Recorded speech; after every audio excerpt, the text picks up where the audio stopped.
process. So the proposal process is how you make change happen, right? This is where DAO owners and members get to make a proposal, an idea for the DAO. Everybody gets to talk it over and everybody gets to vote on it. And if it's good, it happens. If it's not good, you can either resubmit it with some changes or however you want it to do.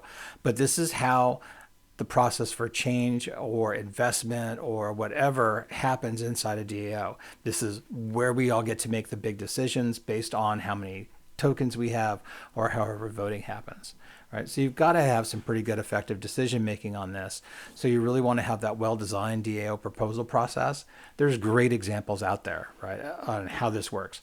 But essentially, in a nutshell, proposals should have clear objectives, be really easy to understand, right? And ensure successful outcomes. So in other words, they should have KPIs, just like any other project plan. When you're building a proposal, you're basically making a project plan, a project scope, project implementation, a timeline, all the things that would have that evaluation process that gives stakeholders feedback and how is this working, where are we in the process, where's my check-in, a clear timeline for implementation.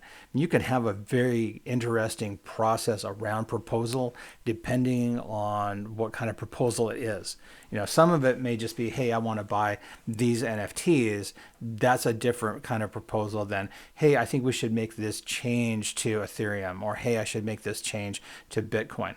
Big difference in how those proposals look and the depth and consideration that need to go into them. And there's a lot of really good examples out there on what proposals should look like. It just depends on which one will work for you. But as a DAO, you need to have a clear process for submitting a proposal, right? Just clear as day. And decide what information or documents or formatting are required from the proposers. You may say, hey, I'm a charity DAO and there's this really cool kids theater group and they could use some money and I think I want to give them some of that money. So I'll make a proposal for the kids theater group and this is where they're at. This is what they need. This is how much we can give them. You know, kind of process. Decide what information or documents that you need to have for that. If you only want to give to charities, 501(c)(3)s, then you want to make sure that that is part of that documentation, that you have the documentation that shows they are a charity, right? You can standardize this proposal template, details, timeline, and again, you can actually set this up as a web form and then have the web form format it for however you need to have it put into the database or a tracking mechanism. You should also define who can submit proposals. You don't just want someone who's got no stake in it being able to submit proposals, right?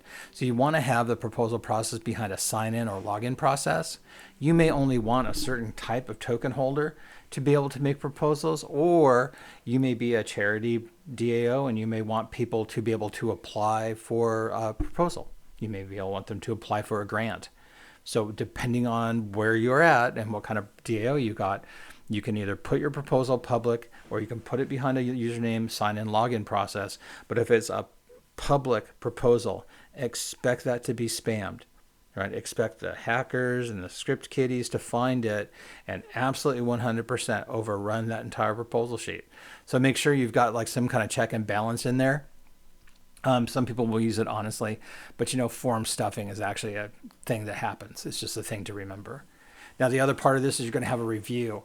Now, what's interesting is that you can actually have the whole community review it and then request it goes to a vote, or you can have a team, committee or group that is designated by the DAO, depending on what their expertise is. So like, let's say I want to buy Intel or NVIDIA, and I'm part of a asset class DAO. Now, I don't know very much about AMD or Intel, but I think the price is good. All right, it's a low price. We're at a 52-week low, so I'm going to go buy it. I'm not looking at any other fundamentals. That should really go before the expert because they're going to know what the fundamentals are. Now, whether you actually go ahead and buy AMD or not doesn't really matter to me, but there should be a process where if it's staked or more stake or higher stake or bigger process, that you have a person that's the expert that can review the proposal and kind of give it an endorsement, right? So sort of like having a stakeholder in a company proposal that you're doing a project, you have an executive sponsor you can have an executive sponsor. That person has reviewed the proposal and said, yes, I think this is a good idea. But that also really kind of gives an interesting approach to the diverse perspectives kind of process, right? Because now you're bringing in this idea, you're bringing in the community, you're bringing in a subject matter expert. Don't just have to be an individual, it can be a committee, right? And you can have that diverse viewpoint on it, which is really what you kind of want to have with your DAO. But it's a really interesting process. Now you should put a timeline on how long it needs to be reviewed for. All right, is it going to die in committee or not die in committee? If it dies in committee, can you go ahead and bring it back with some changes? So you're going to get that opportunity for community input. Now the bad part is, are you going to allow the community to override the expert? Or are you going to allow the expert to override the community? You really want to encourage your community members to ask questions and voice their opinions and everything else, but they also have to make sure that community engagement is there and community engagement is respectful. Now, what I have seen happen is that people build a Slack channel or a Discord server and they're in there, and that's how they do that sharing back and forth. It's pretty informal, and there's some language that's kind of questionable, but that's how that DAO operates. Now, on the other side, I can see a little bit more staid where people have a standardized forum on a web server or website, and you talk about each proposal as it goes. I've seen some proposals out on GitHub where that's where they collect their information through forums on GitHub. So it really doesn't matter as long as there's a way to promote that community engagement and feedback and talking to each other about what's on that proposal. Then finally, if it clears all this, then you got to go vote on it. So what kind of voting mechanism are you going to have? How will that go through? What's the weight? What's the voting period? What's your approval threshold? All this stuff has to be defined in that voting contract. And again, depending on whose you're using or you're writing your own, there's a whole process on voting that is long and detailed, and I'll give you, you've got the lecture on that. So in fairness and for verification, you want to use the secure and transparent voting. You can do it on the blockchain, or you can use it in something like AWS QLDB. Just make sure that however you do it, that the voting results are kind of in a tamper resistant or tamper evident system. So if someone tries to come back and change it, it makes it really hard to do it or impossible to do it. And then finally, share the voting results. Don't wait on it. Just let it all go. Make sure you're sharing that information right away. Make sure it's transparent. Make sure they have access to the dashboard, but make sure they have access to a read-only version of the data as well, so they can go through and validate it, right? The voting results should be fairly straightforward: cast, distribution, final decision on each proposal that was voted on. And then that way you're communicating, to the DAO how the community worked, what we voted on, and how we're keeping you informed. And it kind of helps build that trust, which is the underpinning to all this. Now, here's where the interesting part comes in, and this is the implementation side. Now, if you do automatic upon approval, it implements right away. That's great unless the vote gets challenged, and that may end up happening. So you want to have kind of an execution plan, a clearly defined plan around what happens if the vote goes good and everything's green. And then what happens if the vote's kind of yellow or red? We think there's something weird going on with it, or someone challenges the vote. So you need to think about that as part of the implementation plan.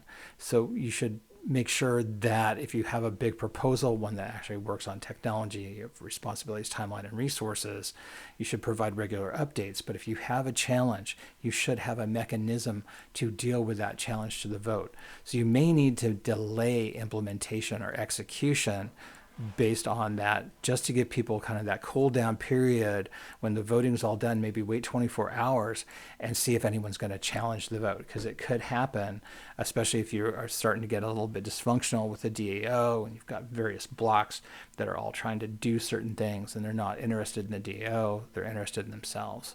The big one then, lessons learned.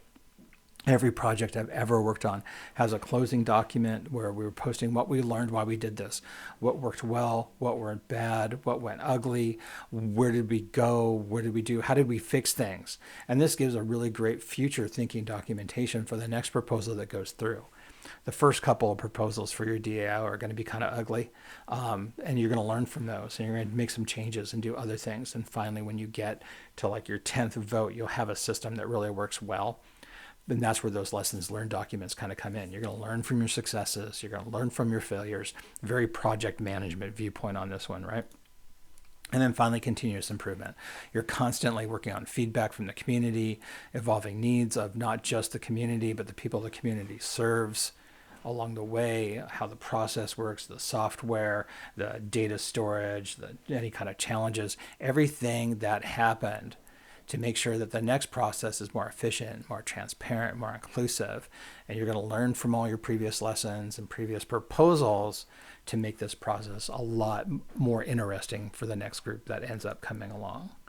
So in summary, what I've just done describing is basically the standard proposal process on how it works from implementation all the way through to the end, right? I used a project-based approach, and this is only going to work for some kinds of DAOs. So if you're like an asset or charitable DAO, you'll use a subset. You won't use the whole set of steps. But if you're like a utility or an infrastructure, you'll probably use more of these steps than you wouldn't otherwise. So depending on what your DAO is how many of these steps and processes you'll use for your own proposal process.